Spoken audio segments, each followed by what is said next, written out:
Olá, meu irmão, que bom a gente estar de volta com o programa Reflexões para a Vida, nossa devocional, nosso tempo de estarmos juntos, meditando a respeito da Escritura Sagrada. Nós estamos fazendo uma série de estudos em cima do livro de Atos dos Apóstolos. Hoje nós vamos começar no capítulo 8. E aqui no capítulo 8, a gente começa a ver uma expansão da igreja. A gente vê a igreja prosperando e crescendo em Jerusalém. Os apóstolos pregavam dentro do templo, no pátio do templo, melhor, e muitas pessoas aceitavam a mensagem de Cristo, mas também muitos opositores se levantaram contra, a ponto de prender os apóstolos, a ponto de matarem Estevão, onde ele fez aquela linda defesa que a gente já viu. E agora, por causa dessa pregação ousada, a igreja é perseguida. E eles são realmente acusados e muitas pessoas, agora que não é só os apóstolos, estavam sendo presos. E com a morte de Estevão, isso trouxe muito medo ao povo de Deus. Ninguém gosta de morrer. Todo mundo acredita na salvação, sabe da nova vida. Mas ninguém gosta de sofrer. A nossa natureza não quer isso. Mas o que me chama a atenção é a convicção de fé desse povo. Eles podiam simplesmente dizer que não eram cristãos e que negavam a fé. Mas em nome da fé, eles permaneciam firmes. E é por isso que eles eram perseguidos. A ponto deles abandonarem as suas casas, mas permanecerem firmes na fé. Olha só o que aconteceu agora. Vamos abrir nossas Bíblias em Atos, capítulo 8, a partir do versículo 1. A gente vai começar a ver Paulo aprovando tudo aquilo que aconteceu. Começa assim, o versículo 1 diz o seguinte: E Saulo aprovou a morte de Estevão. Aí depois continua: Naquele mesmo dia, a igreja de Jerusalém começou a sofrer uma grande perseguição, e todos os cristãos, menos os apóstolos, foram espalhados pela região da Judéia e da Samaria. Alguns homens religiosos sepultaram Estevão e choraram muito por causa da sua morte. Porém, Paulo se esforçava para acabar com a igreja. Ele ia de casa em casa, arrastava homens e mulheres e jogava-os na cadeia.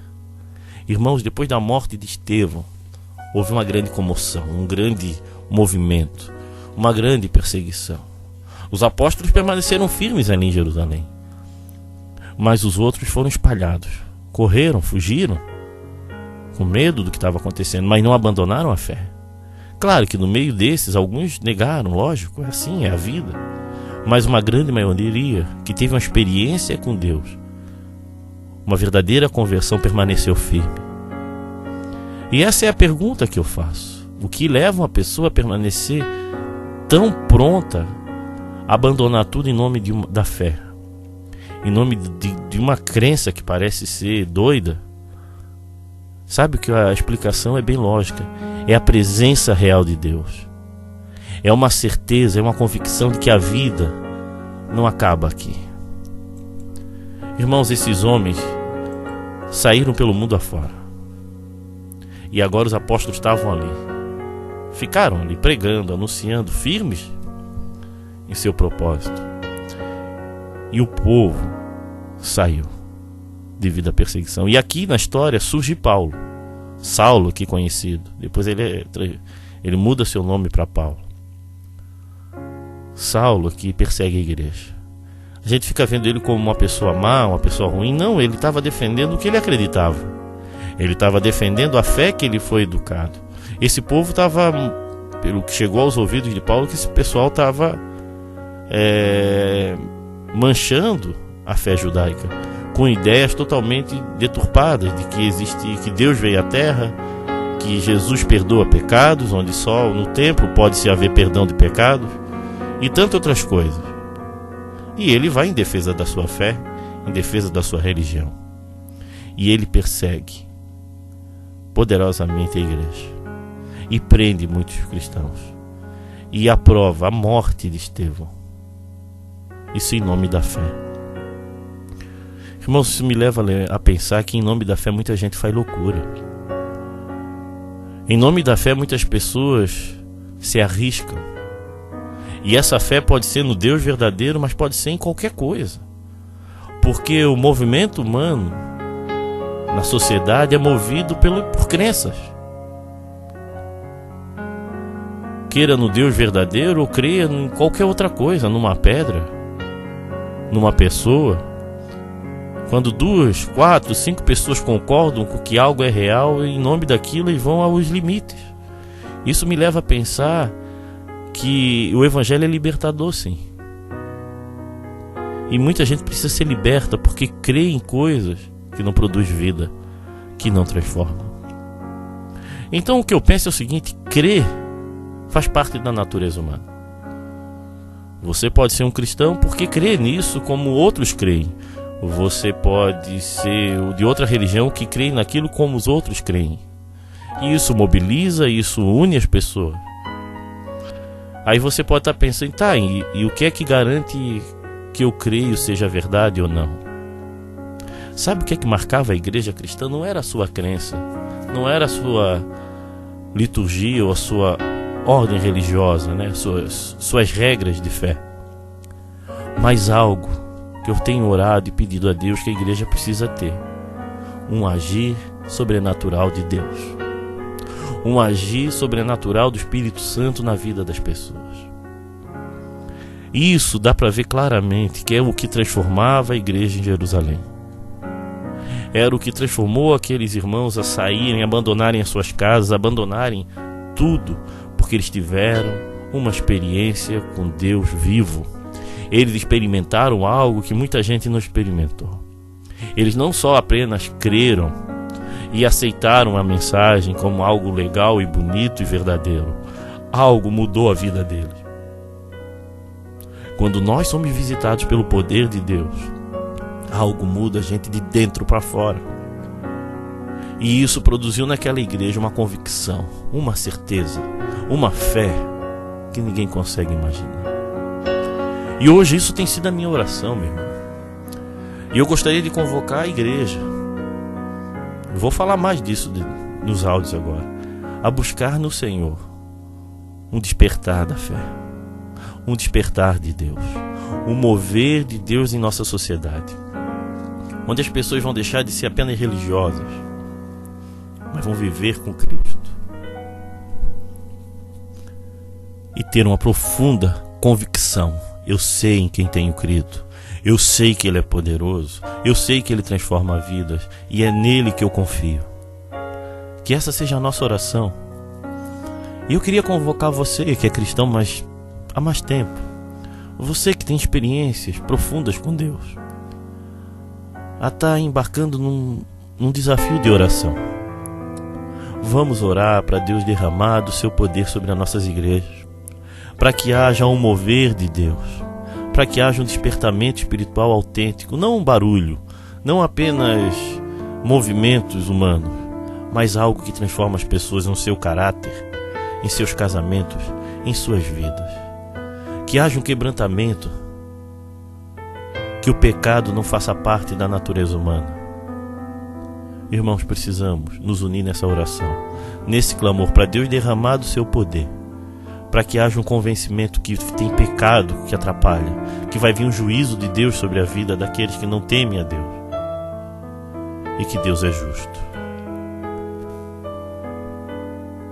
Una-se a nós nesse propósito. Vamos orar para haver um despertamento espiritual na cidade, em nosso país, para que o cristianismo seja verdadeiro, de pessoas verdadeiras, pessoas autênticas, pessoas que têm suas falhas, mas se dobram diante de Deus e pedem ajuda do Senhor, para que haja um convencimento do pecado, da justiça e do juízo. De novo, vou falar isso. Essa igreja que se espalhou pelo mundo devido à perseguição, não perdeu a sua fé, pelo contrário, foi fortalecida, e a gente vai ver isso depois. Mas o que eles tinham, e o que eu tenho clamado para nós termos, é convicção, certeza de que existe um Deus vivo e verdadeiro que nos colocou com propósito nessa vida. Se você está passando por um momento difícil, nós podemos orar por você. Então mande o seu motivo de oração via SMS ou WhatsApp no 8404-4148. Vamos orar? Pai querido, eu clamo ao Senhor pelo despertamento em nossas vidas, Pai. Uma verdadeira mudança no meio da igreja, Pai. Que as pessoas parem de vir à igreja em busca de soluções para a sua vida apenas, Senhor. Mas que haja uma verdadeira mudança em seu interior, em sua vida, em seu caráter, Pai. E Deus, isso humanamente falando é difícil, Pai. Eu clamo a Ti, Senhor, manda Teu Espírito Santo sobre nossas vidas, Pai. Derrama do Teu poder sobre a vida daqueles que creem, Pai. Para que haja uma mudança verdadeira, Pai. Para que as pessoas sejam realmente impactadas pela Tua presença, Senhor. Transforma nossas vidas, Pai. Em nome de Jesus. Amém. Venha assistir às nossas reuniões na Igreja Batista de Forquilinhas, Rua Manuel Porto Filho, número 99, às quintas-feiras e aos sábados, às 20 horas. Também nos reunimos na Igreja Batista do Rio Tavares, na SC 405, número 2023, ao lado do Sonho Móveis. Nos reunimos aos domingos, às 19h30 e nas quartas-feiras, às 20 horas. Venha nos visitar.